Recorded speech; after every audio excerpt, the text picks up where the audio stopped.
Hello, welcome back to another episode of Spec Tech. Today we have the RG351V. This is an older device. I think it runs RK3226 or something like that. I don't know.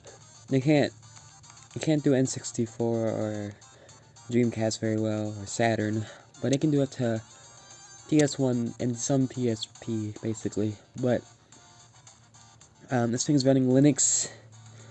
I think it's running emulation station. Yeah, I'm running Arc OS 2.0 from March on here.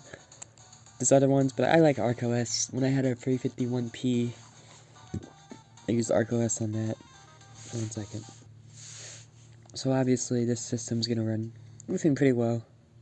I got retro achievements up on here. This is a ROM hack of Castlevania. I think it's just a mirror hack. Look, I want to show some NES on here.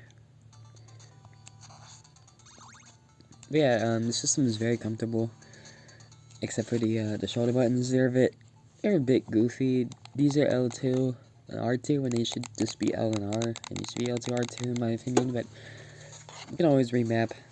It's got one analog stick with L3 for some reason, and a function button which you can use for like retro shortcuts, like save stating, loading a state, rewinding,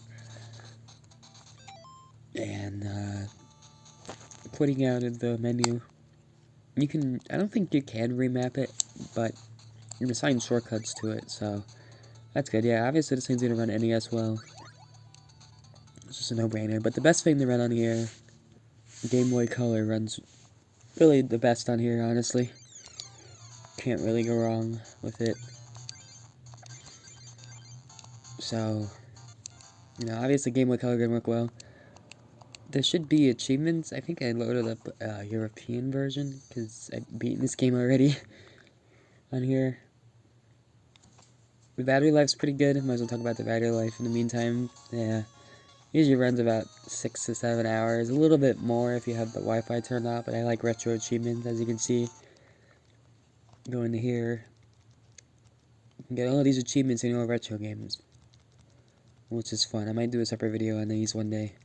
But yeah, the battery life is pretty damn good on here. Playing Game Boy games with like the Wi-Fi off, if you don't care about achievements, it'll probably last you till like, I'd say about maybe 7, 8 hours, which is pretty good. It's rechargeable through USB-C, and there's a USB-C OTG port, which I haven't had any use for right now, so don't really use that. But yeah, this device is really good for Game Boy games. Obviously, you can move with the analog stick, or you can move with the D-pad. Honestly, this is my main way of playing Game Boy games now. GBA games look a little bit stranger on here. No, we'll just load up Sonic Pinball Party. That was the latest game I was running on here. GBA games, they do fill the whole screen, but obviously it's not the native aspect ratio, so we're going to get some black bars on the side. Usually I use my 3DS for GBA, but I don't know. I'm a little up for playing some GBA games on here. I don't know why you need a tutorial in a pinball game, but you know.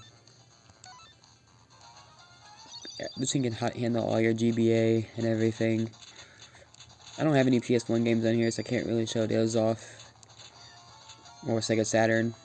I think I have like a ROM hack of a game, but yeah. Not really much point showing that. Another cool thing about Arc OS and running Linux is that there's a bunch of community-made ports. Like, you can play Sonic CD, and Sonic Mania, Robo Blast 2, Robo Blast 2 Kart, Stardew Valley, Streets of Rage Remake, Mario War, Time Spinner, Shredder's Revenge, which is, I can't believe that's on here, Undertale, but I can't believe this thing can just run Sonic Mania. I haven't been able to get mods working. I'm not sure if I'm missing something here, but it is still cool to play just Sonic Mania on basically Game Boy screen now.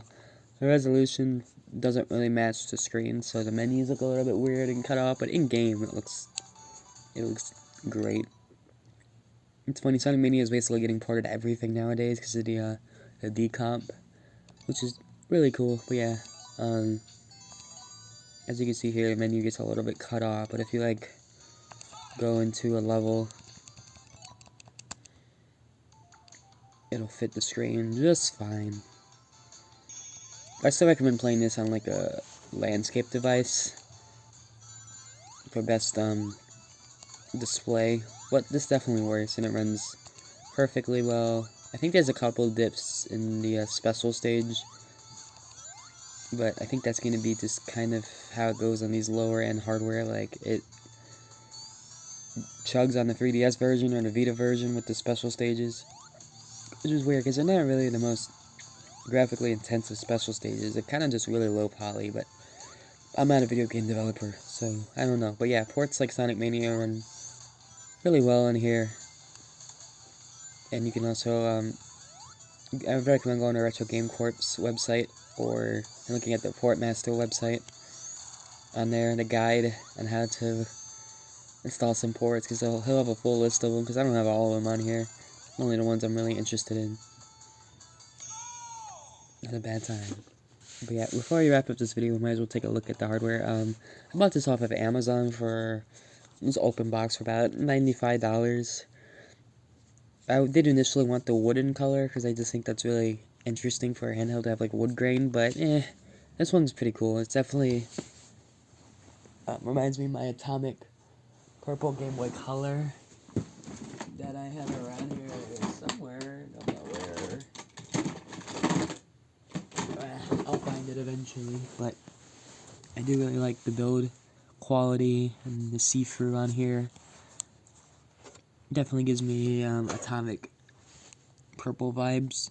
I kind of wish they did make an Atomic purple version. I mean, obviously there's some different video games made by Ambernick. There's definitely like clear purple ones, but clear gray one's pretty good too. So I really like this device. I've been using it quite a bit, even more than my RG505, which I'm doing a video on that one next week.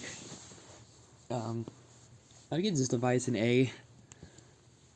Only downside I would say is, I don't know, I feel like N64 and Dreamcast could definitely be improved a little bit, but this hardware is basically from like mid-2020s, so I can't really blame it too much. I could just get the 353V, but I don't like that it has two analog sticks. It just looks too crowded.